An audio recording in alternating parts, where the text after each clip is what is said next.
The East Rose Podcast. Are you listening? 3, 2, Crazy mother. 1. Welcome to the podcast. This is the East Rose Podcast. I'm Tony, and this is my partner, as always, Chris Cotton. Hey, listen, man, don't forget to subscribe everywhere on YouTube, Instagram coming, Twitter, everything. East Rose Podcast. We're everywhere. We're going to be everywhere. Hey, this is awesome, man. What are we going to talk about today, Oh, man, man? I was thinking about something, man. Mm-hmm. I was actually having a conversation with somebody, and we were talking about therapy, man. Not directly for me, which I'm gonna be honest with you, I should definitely go. Yeah. Not because you know how some people say, "Oh, you're a comic, you're so crazy and zany." Like, no, like I'm pretty sure I suffer from a lot of stuff. I'm 95% sure I have depression. I'm even more percentage sure of other problems I have. Yeah. But I'm just it's hard for me to pull the therapy trigger, man. I don't blame what are you. your feelings on therapy? I don't know. My feelings on therapy have changed, I guess, over the past few years as I've gotten older. But I mean, I got to be honest with you. Growing up, it was pretty. Like in my family, it was frowned on. They said if you talked about therapy, they were like, what do you mean, man? There's nothing wrong with you. So I don't know. I'm still kind of on the fence with therapy. Mm-hmm. I don't know if it helps you. I don't know if therapy helps, but what it is, I feel like I'm emotionally snitching. Yeah, on yourself. I feel like I'm emotionally dry snitching too, because it's not even like snitching because like if I don't tell, I get more time. It's like I'm just snitching for the cause of snitching. Yeah. On my, it's a very weird feeling where I don't know what I should. I want to talk to somebody, but I also feel like if I want to tell you something, it's just the way I was raised. If you tell somebody something, they automatically give you something back as collateral. If I tell you, I got something to tell you, you one of my friends, I got something to tell you, you can't say that, it's going to vote. You tell and them, if they don't, then you're like, you know what? Now Now I have to kill you after I told you that. You got to give me something back. They automatically, man, it's almost like kind of unwritten law of any hood, anywhere where motherfuckers just keep stuff secret, at that point you'd be like, oh man, that's crazy. I didn't even know that. Well, look, this is something that happened to me a couple months ago. I remember that time I said I went out and I went home, this is what I really did. Yeah. They got to give you that. Yeah. So that way all right, this information is safe. You know what I mean? Your family's Italian. Of course, my family is black. And I grew up poor. Y'all grew up pretty. Yeah, we didn't have much. Considering that, most people in the I would say lower class, I'll say that for lack of better terms, we're taught almost not to trust the government because they're the ones who kind of screw you. Yeah, and going to a therapist I think it's kind of equivalent to that, where you're trusting this person who you're giving them money to just listen to you, and you're hoping that they don't give that information out to anybody. Right. And it almost feels governmental, where the government is like, you're like, hey, I'm going to trust the government because I'm supposed to. Yeah. And then like, oh, crap, I gave us syphilis. You know what I mean? It's like, well, it is weird, It's like, so, you're telling somebody that you don't even really know, things that you haven't told your family, that you haven't told your best friends. Maybe you haven't told your wife or your husband or whatever, and you go into a room and you meet this person, and maybe you don't spill it all at once, but I guess there's a safety in that, though, right? I mean, I think that's if you what makes feel it like unsafe to me. What's that? That's what I feel like is unsafe. You feel like it is unsafe? I feel like that's more. Well, unsafe. I mean, if they're not going to, they're supposed to adhere to, they're supposed to stick to a certain code, right? Where they don't use it. I even think that you could tell a therapist something that you've done illegal.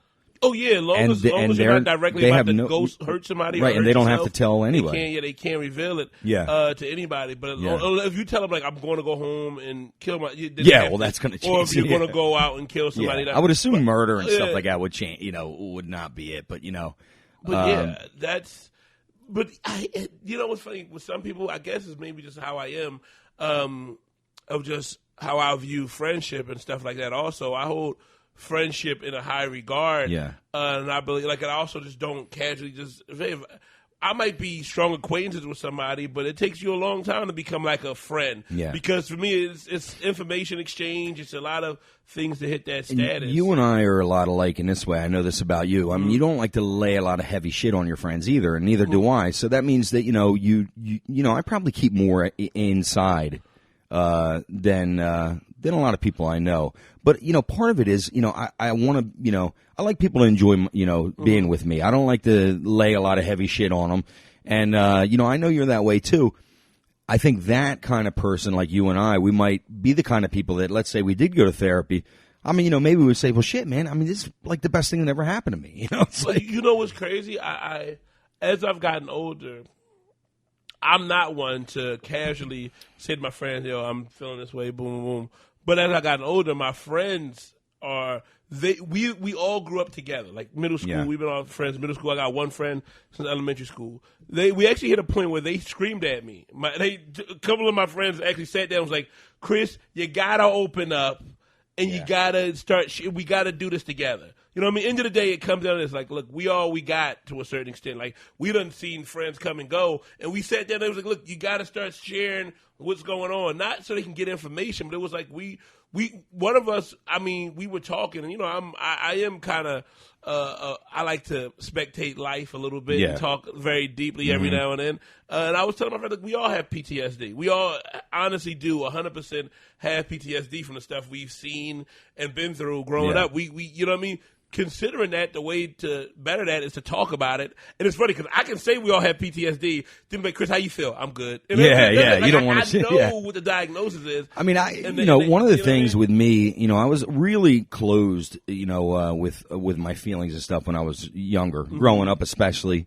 I was one of those people that, I probably spent, 15 years without crying within that period of time because, not that you didn't want to at times, but I really had that feeling that you don't want to show anybody, that you have any weaknesses, but I have opened up a lot more. I mean, obviously, look at us, we talk about everything, so that is, for me, it's been very therapeutic to just kind of say what's on the top of my mind, not be quite as careful, and what happens is the person that you're talking to, you end up hearing something that it can change your life in many ways or in large ways. And it's happened, with you and I. I mean, we've had conversations where, you realize, it was nice to get that thing out. Mm-hmm. And, it may not be a very deep, thing, but, it just kind of makes you realize it does change you. It makes you say, you know what, man, it's okay to say something because maybe you saw that it changed me. Mm-hmm. And that's, therapy for you even. What's crazy? The other day, I went on Facebook for like a half second. I only go on there for a few minutes at a time, and then I get out of there as fast as possible on social media. I try to get in and out. You know what I mean? But I check everything all day, and I respond to everybody. That's what I try to do. Yeah. That's how we met. Because I respond to everybody. You never know. So, real quick, I mean, if people don't understand what that means, Chris Cotton is a guy. He's been on Comedy Central. He's, done Gotham Live. He's done, MTV. He's done, tons and tons of shows, and he's a really, he's a quick up and coming comic. He's all over the place and he travels everywhere. He's going to be in Chicago in, November 20th through November 23rd. Come on by, Zany's Comedy Club. Yeah. So, but, so that is a guy, he's got a lot going on, and it is true. I was looking for a co-host for a podcast, and, I was talking to a friend about doing it. And my friend really didn't want to pull the trigger. He wasn't sure. He just wasn't sure if he wanted to do it. So I called Chris and I said, you know what? I want to do a podcast. I'd like to have you in as a guest. Well, Chris and I spent about 5 minutes talking about that, and the next thing you know, you were coming in, and you're going to be my co-host.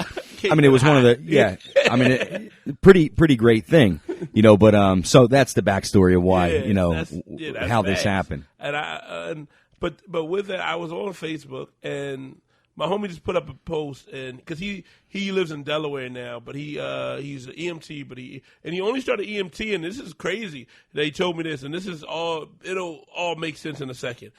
He started EMT because I was a comic, and that sounds crazy. He had jobs, but he seen me going out here and hustling and struggling as Right. a comic, and he said, "Look, if you can hustle and struggle and do that, I can hustle and become an EMT." Yeah. He's like, that's a job that once you in, of course, you make a salary. So you're not even guaranteed how much money you're gonna make week to week. He said, and he was like, so that's what got him to be an EMT. But after that, he also always had a passion for taking pictures. Like since we had phones, he was one of the dudes who had make sure he always had a camera. And I was like, I thought it was just a thing he liked to do. But then and he's a really good photographer. It turned into photography, and he loves it. He loves taking Yeah. pictures of like regular scenery, life, but when you look at his picture, I was like, you feel stuff. Like you internally feel. It's like I don't know what the hell, but I feel something. And but from there, he put up a post the other day, and it was like a picture of him, like a little selfie he put up. But he basically said in the post like he lost a whole bunch of friends and family, and really to gun violence. Which that's my friend. I love him. I know him. I know all the friends and pretty much everybody he's he lost. I lost him. He's South South Philly guy. Yeah, me and him knew each other since middle school. Yeah. It's funny because that post, and I told him, I said that joint came on time. You know what I mean? It was on time that's why he's trying to change his narrative. Yeah. You know what I mean? Trying to change where he was supposed to be, quote unquote, according to where he's from. But all that being said, he's one of the people who are helping me get to the point to open up more about things like that. Like I have, I wrote a book describing a lot of stuff that happened to me growing up, and none of it is like some people be like it's bad.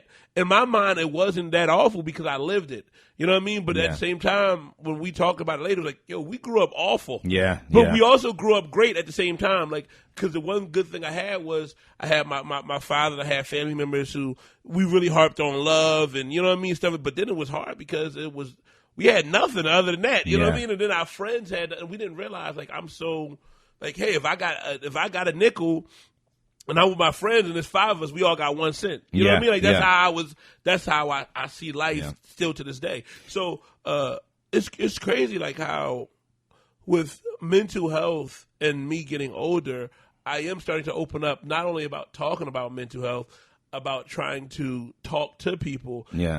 And you know what's crazy as those in certain communities, especially of quote unquote, well, not even, this isn't a minority thing. This is just mostly, especially a male thing. Yeah. We always try to share emotions. We always historically shared emotions. Women will do it sober.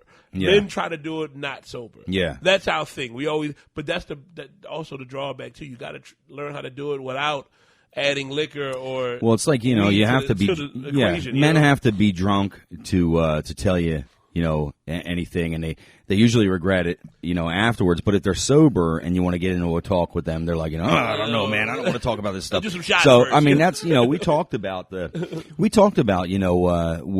the way men are raised, really is a lot of the reasons why, we get in our own way. It's that some of that stuff has to change, but it's tougher being a guy than some people would believe. One of the craziest things, and I'm gonna say this, and people won't understand it at first, but I'll explain myself. One of the biggest blessings that my dad had to go through as a parent is having a sick mom. Yeah. Because it taught him something. It taught him how to, the other side of emotions. Mm-hmm. Because my mom was the nurturer. My mom was the one who would go out and wanted to do everything and hang out. Hey, if you got a football game, I'm going to 5 football games. She would love all that. Sports, she loved sports. It was funny. She was actually set up perfectly internally to have boys. Right. Yeah. She wanted boys too, but because she wanted to go she loved she didn't love quote unquote football like a team. She was like, I like Eagles, you know what I mean? Yeah. Whatever. But she loved football. Right. She loved the concept of going and watching the game. She loved the concept of going to a basketball game. Yeah. She liked that stuff. She liked that like outdoor hanging out and seeing you. So she would have been a great soccer mom, quote unquote. Now what how was she sick? What was, she had multiple sclerosis. Did she? She had multiple sclerosis.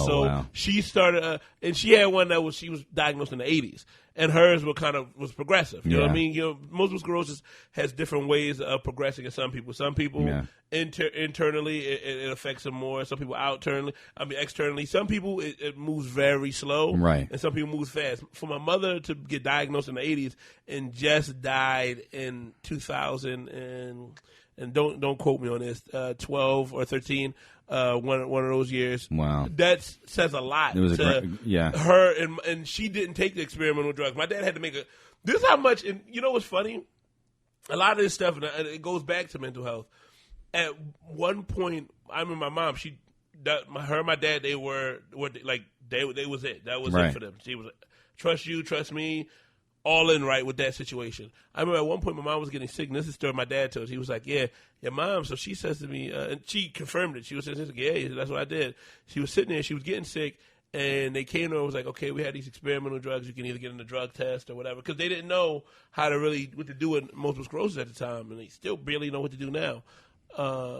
And my mom was like, I don't know, June, it's your call. And it was one of those moments where Dad, as a husband, he's like, this is bullshit. Yeah. Like, you put this on me to make this call. This is stuff that women do to husbands also. And you also came like, nah, you got to do it. You know what I mean? In certain moments where you get why it's your call too. Because she was like, it's no wrong answer.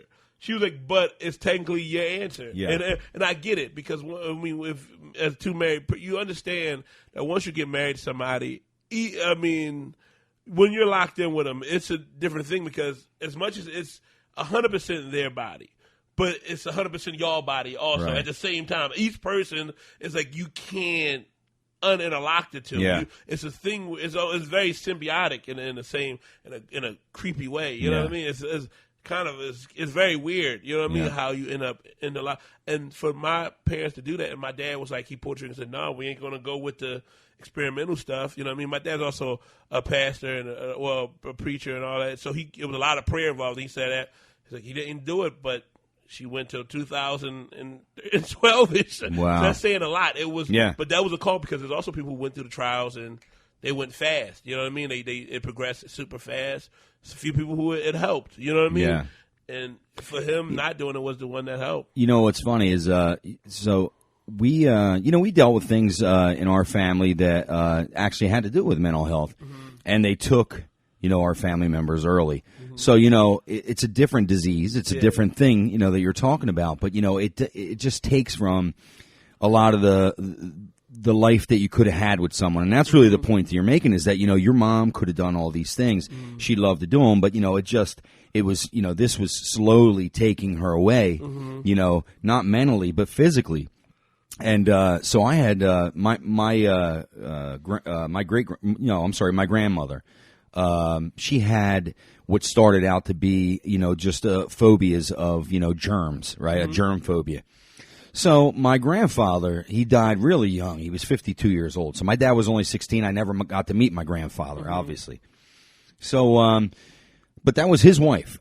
So, she started to slowly get, a little bit more worried about germs, right? To the point where, she couldn't touch anything after a while. She'd always have to grab like a napkin and open something up, and then she'd quick throw it in the trash can and stuff like that. And then it just started to eat away at her, that fear, that phobia, all those things. And to the point where toward the end of her life, her house was a complete mess, but it was because she was so afraid to be dirty. There were, napkins everywhere, everything she touched. She didn't want to leave the house. She didn't want to do anything. The thing is that, in our family, instead of really trying to find what she needs, I got the sense, because again, I wasn't around then, I got the sense that, it was almost like, she is who she is, and they just didn't want to put her out into therapy or into, to get any type of treatment for it or whatever. And that definitely was a situation where it was way, way worse to not seek therapy, right? Because in the beginning, when it started out as just this phobia, that's the time where you got to work on it, right? Therapy could have at least slowed down the process, and then, then she's in the care of a doctor, I guess they are, that might, let her know that, you need these medicines to help your mind not get to where it ultimately ended up being, where they had lost her. They lost her. She'd still live many years afterwards, but she was not, my father's mother anymore. She was gone. So, therapy, like, what is so I don't know if you told us, your family thinks what about therapy? I mean, do they feel like it's something that's helpful? This is what I think they think, is it's not bad, but it's not something you promote. You know what I mean? It's not something you be like, go out to a therapist. Also, though, you got to think it's like therapy was also formulated as, hey, go seek counseling. Yeah. Counseling is strongly advised. Right. But at the same time, it's now, what's the difference? Counseling is like group, it will be the same. The entire It will be the same thing, but it'll be counseling will be like, hey, go to a church. Talk to the pastor about it. But it's just trying also to steer you in the right I direction. just don't trust people with information, man. Mm-hmm. But that's also what was ingrained in me too. Was like, just don't trust everybody with too much. So it's like, even if you go talk to somebody and seek it, you only gonna get from me a portion of the story. Yeah. One thing is, I say the difference. Me and my friends, we do talk real deep about stuff because we just don't trust nobody. Yeah. So, and a few of my friends are starting to dip into therapy because they're like, man, I need to open up even more. And I'm like, man, I agree with you. Like, I encourage them, like, that is good. I said, and it's like, am I there? Mentally, I'm there, but physically, I haven't pulled the trigger. Yeah. And maybe I'm holding on to negative stuff. You know what I mean? Maybe I just don't want to give that up. Yeah. People don't want to admit that either. Sometimes you just don't want to, because it's like in the back of your mind. Sometimes you just don't want to get back into something that you feel like you might have kind of put in a place that, again, you didn't fix it, or it's still there. But, you find a place in your life where you say, well, it's there. I'm living with it. I mean, do I really want to bring it back up? Do I want to, do I need help? I mean, here it is packed away. But a lot of times those things, they do, our lives change all the time, and then all of a sudden you realize, like, wow, I really should have gotten grips of what I feel about this other thing, You know what I know? I remember when I used to smoke, and by smoke, I mean the green stuff. Right, the green stuff. The sticky icky. But when I used to smoke, that was one thing I did miss when I did quit, was the readiness to speak. Yeah. You know what I mean? You would be like, hey, it might take you a while. Yeah. It might take you a while. You would sit there for a few hours, then something hit you and be like, yo, man, you would share deeper thoughts with people. Not always in terms, it wouldn't always end with you having a solution, but sometimes just opening up in general about it would be nice. You know what I mean? And it took off the edge, same way most people use liquor, you know what I mean? If the Irish community, if you're Irish, you're like, let's go do a couple shots.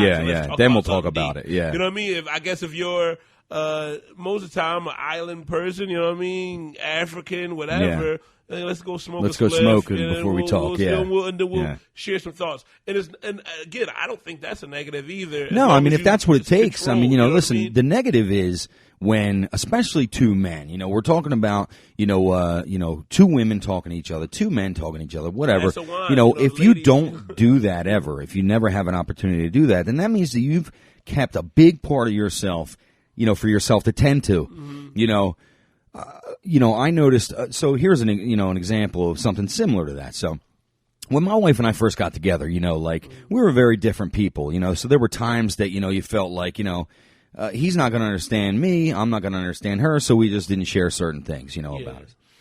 And then, that would cause, because we didn't really know each other as well as we should have, and you can't if you don't share, some serious topics. We'd have these issues, and then because of the way we didn't fix the issue, but we just kind of let it go. We'd set it aside.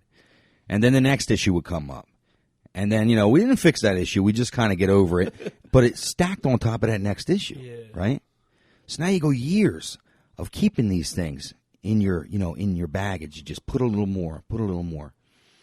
At some point, you're going to blow up. And when you blow up, you're never going to be able to explain why it's got so bad. I suggest you fix everything, or as much as you can, right? Yeah. Even if it's for yourself, and you just say, you know what, I got to get to that thing. Mm-hmm.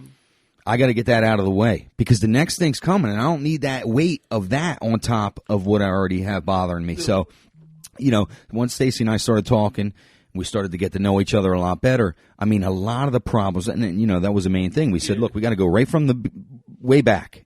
People always say, oh, you don't want to go back to the past. Listen, if you want to make a relationship work, and you haven't been tending your relationship the whole time, you got to go all the way back. You got to fix it all. Me and my lady, we have a thing where Because somebody just asked me the other day, do me and my wife argue? I was like, not really. I said, every once in a while we have our blow-ups. But I said, most of the time we don't argue, but we also we don't lie. We don't do the thing where we just, like you said, we don't stack it off. I said, we hurt each other's feelings all the time. But we don't argue that much because we hurt each other's feelings. Often. But then it matters to you guys. So you obviously, you make sure that, honey, are you okay? It's not a thing where we in whatever way you do it. We're not just stabbing at each other. It comes down to, I don't like when you do X, Y, Z. Oh, all right. We might be quiet in the car for 10, 15, 20 minutes. The next thing you know, after a while, how you feel about this song? All right, and you just talking again. That person I think part of that is because you probably, like, let's say she sends something your way that you're like, in the beginning, you're like, nah, that's not right, But, I mean, you must respect her enough to where, in your mind, you start to think, like, well, maybe she had a valid point. I mean, that's why you can get over these things quickly, because you don't think you're perfect. I know you. But I also know people who think they aren't perfect. And those people need therapy. Yes. Because let me tell you something. If you don't realize how, imperfect and how broken many of us are, then you are the person who needs therapy. You're the reason that therapy exists. Those people terrify me, that people who either search for They terrify me too, man. That's a really good word to use because that's exactly what they do. It's psychotic too. I have a thing. I don't hang with nobody unless you got a flaw. You know what I mean? Because if people who present perfect are psychopaths.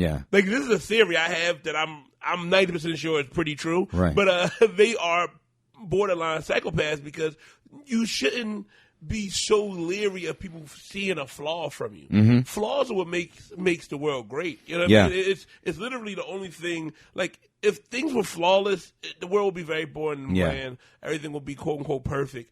And the flaws are truly what builds society. I'm not saying that you should go out and try to be awful or you should try to be a flawed human being. No, but the flaws is what differs us. The point is, like, you want to be able to embrace your flaws. You know what I mean? And then your flaws don't actually, they kind of don't seem like flaws anymore. They kind of feel like, that they're, little blessings. They're things that, that make you who you are. Some of the most interesting people I know are very flawed, right? Or they have really checkered pasts, or they have things, they don't live that same way anymore. But man, I mean, it makes you such an interesting person. But you got to get to that point where you embrace those flaws. You're able to kind of take those things. They become really big strengths in your life. Things that, you can maneuver through life in a way that a lot of people who have never had issues to deal with can't. One person's flaw is the next person's fetish. Yeah, you know what I mean? And that's real. Like, like, to me, it might be like, I don't like that. I don't like when a chick's middle toe is lower than her big toe. Some dude's like, that's how I like them. Yeah, so no, I actually know a guy who, and he's open about it. I mean, and I don't judge on that. He's a foot guy, right? And so I was like, wow, man, it's, I don't get it.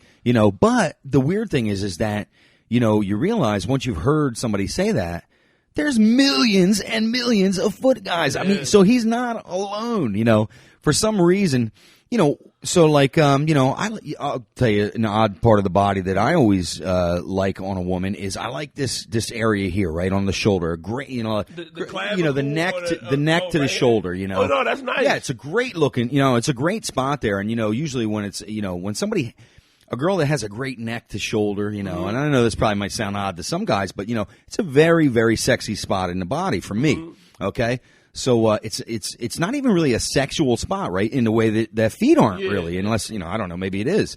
But so the point is that why would that be? For me, then like something normal, and I can openly say, man, I mean a great neck to shoulder and an open showing shoulder, I'm like, wow, that's a great, it frames that, what could be a beautiful face, or whatever. And but for them it's feet, and I think to myself like, hey, you know what, maybe I shouldn't judge. I mean, maybe they think next to shoulders are like the ugly spot on them. I have a thing. I've been saying this since I was a kid. First of all, I nothing against light skinned women at all. I think y'all are beautiful. I think hey, white women, whatever you like. I like dark-skinned women. Yeah. I also say this to people. They say, oh, so you just like dark-skinned black women? Now, this is a weird thing about me. I like the darkest version of every race. Yeah. Meaning, if you are Spanish or Latin, Latinx, as they like to be referred to, if you are I would like Dominicans, right? more. Yeah, because yeah. I like the darker Dominicans, or I like if you're I like the darker Brazilian, darker Puerto Rican. So it's weird, you always have to and I can almost tell that you were doing it. It's almost like you have to apologize to people for what you find attractive, because half the world, if not more of it, is not what you find attractive. And that's a really stupid and weird thing, right? Because, I mean, you can, like, I have preferences, right? It's a little broad. I mean, I like a lot of different, women.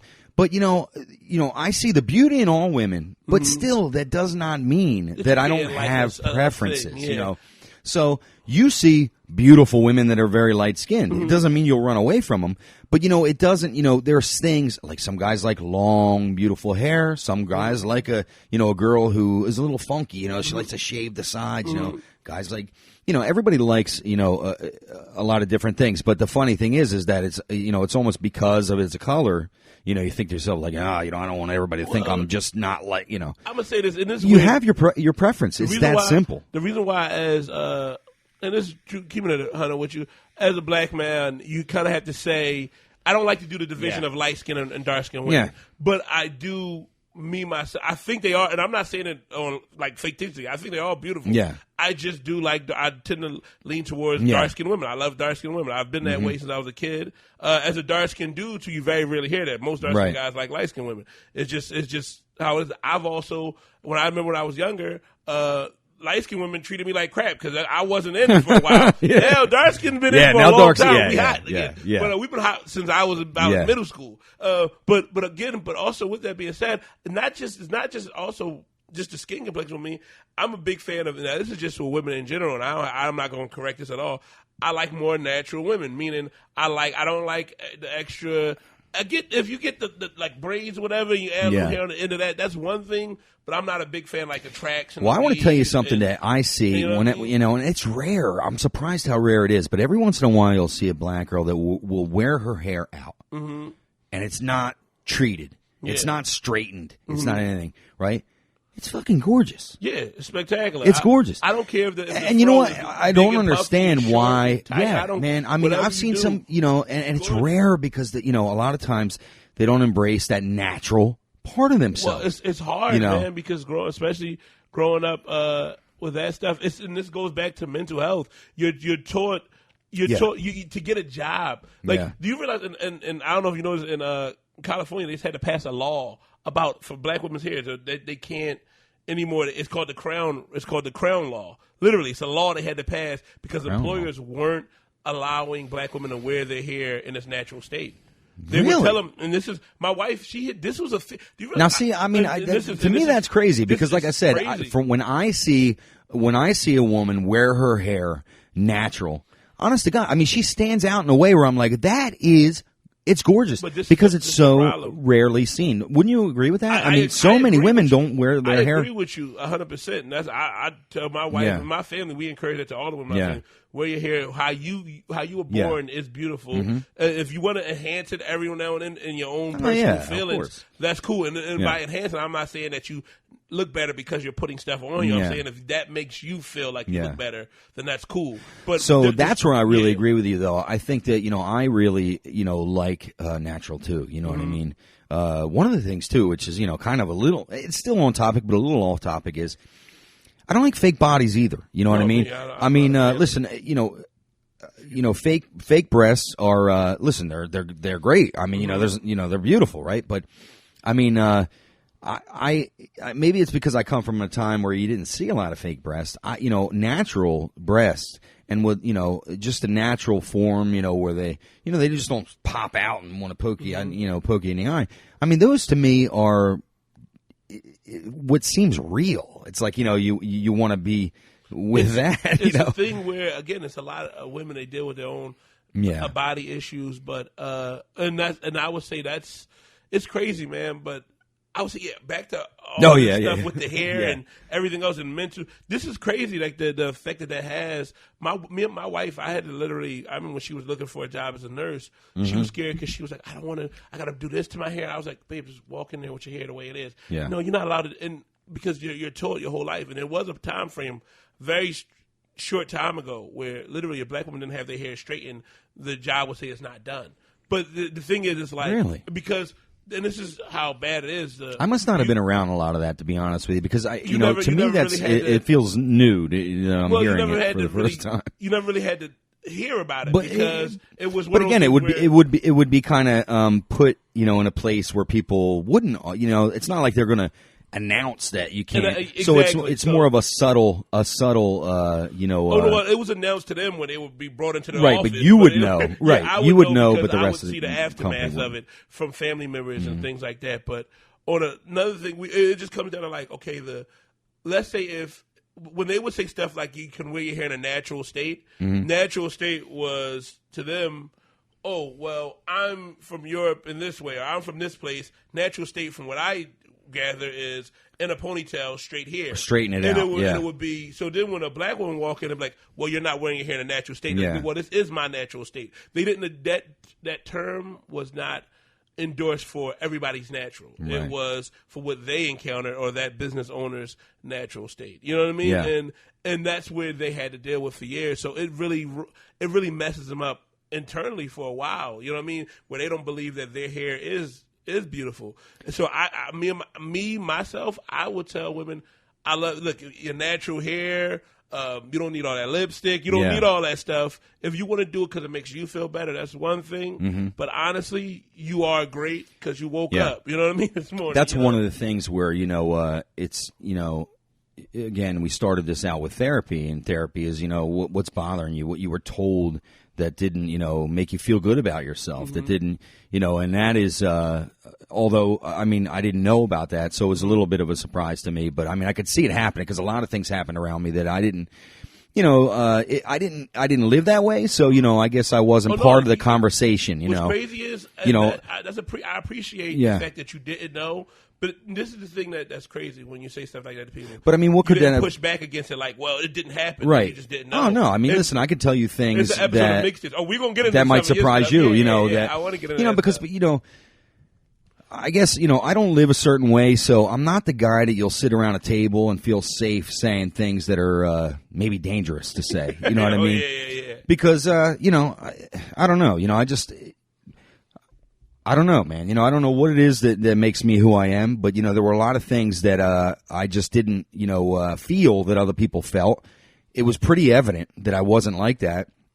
And so you wouldn't say to me, hey, by the way, and you'd maybe tell me that, that black joke, or you might tell me, not that I didn't see anything, but, at the same time, I think that, people just knew that it wasn't going to be funny to me, so what the hell's the point, in telling me? My friend, I think you could tell that I'm that kind of guy, right? No. Yeah. You remind me of my friend Foley, Irish guy, right? But me and him on, meeting, I remember me and him just got real close real fast. He was the only white guy at my wedding. Yeah.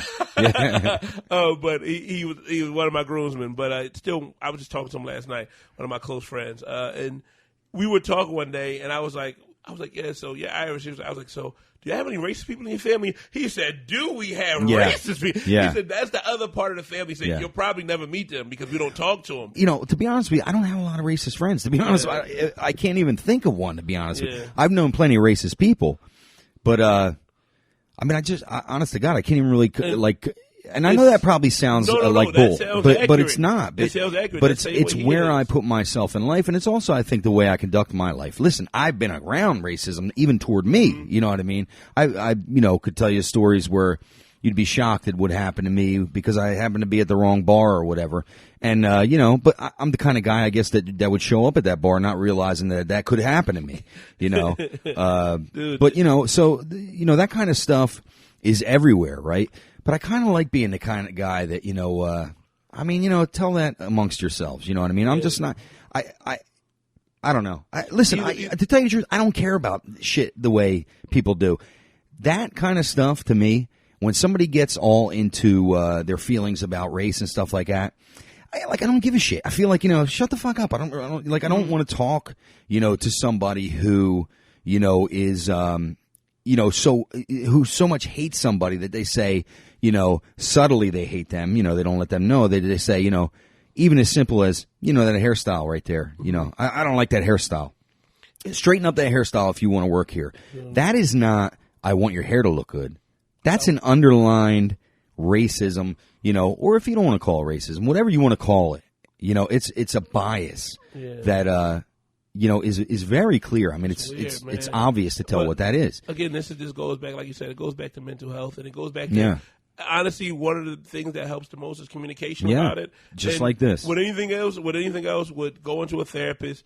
It's not about going to therapy, and this is what I'm learning as I'm getting older. It's not about going to therapy. It's about learning to communicate. Yeah. And I think that the reason why I haven't, again, ran to therapy is because I've been communicating. Yeah. And if I stop communicating, I definitely will go to a therapist. But since I do have friends and family who I communicate with, when I need to upgrade that communication, I think one day I'll go to a therapist. But I've been doing pretty well about opening up and talking to people. And even the people who already know the deep, steep stuff, the friends, I've been actually getting more in depth about the whys and the reasons, and we're starting to cover. And it sounds crazy with my personal friends, we're covering a lot of ground. That's something you would say if you were going to a therapist, but we're covering a lot of ground, and we're really opening up and really getting to the point where it's like that's why we are the way we are. So when I say people, therapy, do it. Also, do it. In some form or fashion.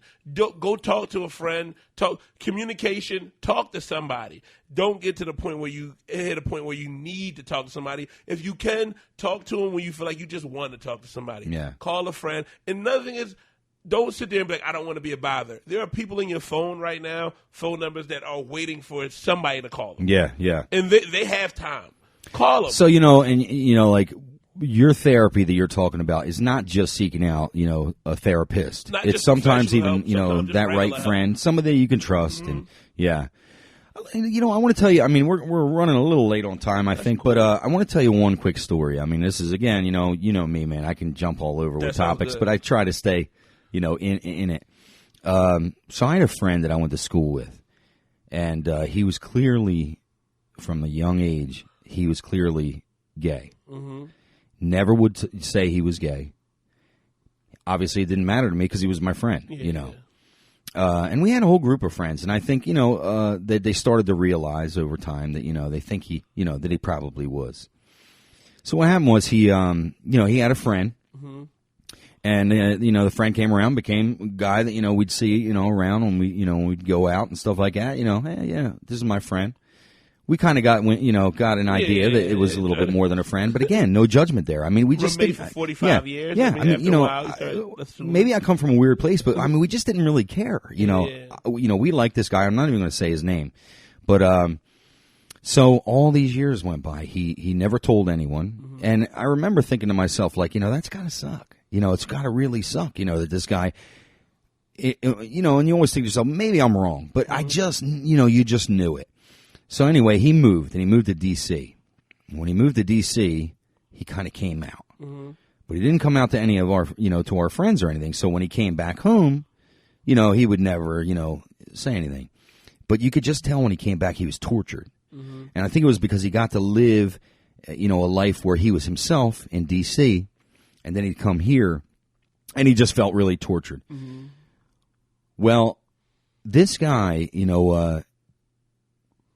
is the reason why you're talking about people do need to talk at some point, especially if something's really bothering you. Fast forward, he ended up having a drug problem, and he killed himself. Mm-hmm. I mean, it's a heavy story. I'm sorry to tell you that. No, it's. But all everything that happened to him, he didn't realize he had friends that were like, tell us, man. You're my friend. He never got to tell us what was bothering him. I know his parents were, judged him, so that's why I don't want to say his name because, it really wasn't about the world. I think he knew he couldn't say it to his parents. So, but the thing is that, that is the kind of thing when you're so tortured with your thoughts, if it's not a therapist, you got to tell at least one friend. Maybe you get to see how that friend realizes, or you realize how that friend doesn't care. Mm-hmm. And then it just takes a weight off, and then you can, listen, he should have lived the life he had, It was also dope, man, and I'll say this, and then I guess we can wrap this app up. Friends, don't be afraid. Me and my wife, we done pulled the trigger on this individually towards friends, different time frames. And said to friends, listen, if I had to make it clear that family members, too, whatever they might say to you is what they're going to say to you. I have my own views of the world. I have my own views on life. I have my own views on relationships. Mm-hmm. You can tell me whatever you want. I'm definitely a vote. And on top of that, it comes down to, like, I'm not here to judge you. Yeah. You know what I mean? If you tell me something, I don't gotta agree with it, but I'm not here to judge you. I'm here to be your friend. Now, if you ask me my opinion, I might give you a light version of that up front and be like, look, we'll discuss it more because right now let's deal with the issue at hand. Yeah. But aside from that, if you see a friend and you want to know more information, as a friend, you have the right to ask also. They have the right to not tell you. Yeah. But you also have the right to ask. Yeah, I probably should have asked. I probably should have let him know. Say, but, no, that's not a big deal, especially during the time. Well, frame. I mean, not that I know it's not putting anything on me, but, I probably should have, been strong enough to tell him, say, look, hey, man, if you want to talk to me, you can, because you're not going to lose me as a friend.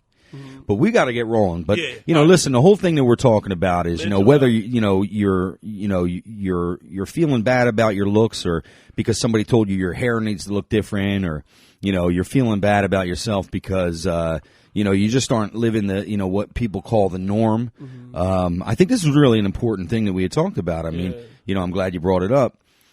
Therapy, I think, is it means a lot of different things. So my opinion of therapy, to end this, and I'll get your opinion, is it has changed, to be honest with you. I mean, I kind of feel like everything that we just talked about, it led to me saying, well, that person should talk to someone or seek some type of therapy. So I would say I'm on board with therapy, man. I think it's a good thing. Therapy is dope in all forms.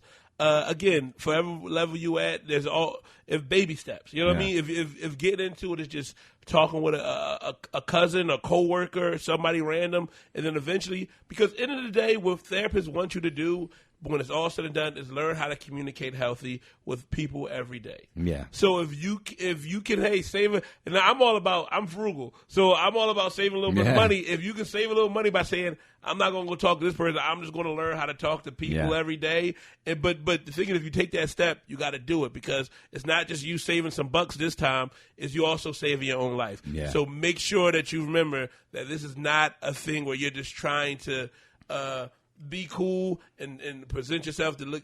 This is about internal health, man. This is mental health, and it's very important. And keep up with your own mental health. Yeah. Hey, I know I'm depressed, and I say it all the time. I struggle with depression. Knowing that is some days I wake up and I'm like, I gotta go outside. Yeah. Why? Because I don't want to go outside, and I make myself go. And that's step one. So keep your mental health strong. Don't forget to tell a friend, subscribe, hit that notification little bell so you hear every time East Rose podcast come on. You never know what we're going to talk about. Tomorrow we might be talking about butts. Never know. Yeah. Just butts. Just butts. Just butts. We're the East Rose We're the East Rose podcast. Thank you for listening, and we'll catch you next time. Talk to you. Have you ever, you crazy mother, The East Rose podcast. Are you listening? You crazy mother. Damn.